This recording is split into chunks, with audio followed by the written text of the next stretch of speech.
যেদিকেই চোখ যায় শুধুই ধ্বংসের চিহ্ন। অগ্নি প্রতিরোধক উপাদান ফসচে গুড়ায় ছেয়ে গেছে শহরের ঘরবাড়ি ও সড়ক।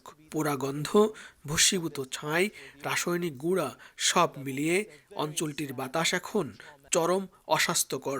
দাবানল কবলিত ও আশপাশের এলাকায় স্বাস্থ্য ঝুঁকি এড়াতে জরুরি প্রয়োজন ছাড়া জনসাধারণকে বাইরে বের না হওয়ার পরামর্শ স্বাস্থ্য বিশেষজ্ঞদের।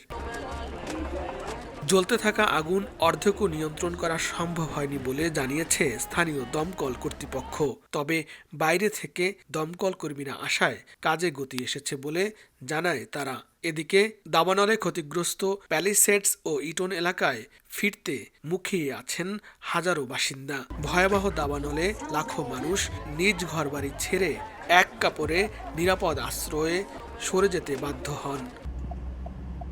লস অ্যাঞ্জেলেস ফায়ার সার্ভিসের প্রধান ম্যারোনি বলেন, দাবানলে ক্ষতিগ্রস্তদের বাড়িঘরের বর্তমান অবস্থা দেখানোর ব্যবস্থা করা হচ্ছে অনলাইনে। তিনি আরও বলেন, যতক্ষণ পর্যন্ত সর্বোচ্চ সতর্ক অবস্থা বহাল থাকবে ততক্ষণ পর্যন্ত বাড়ি ফেরার সুযোগ নেই।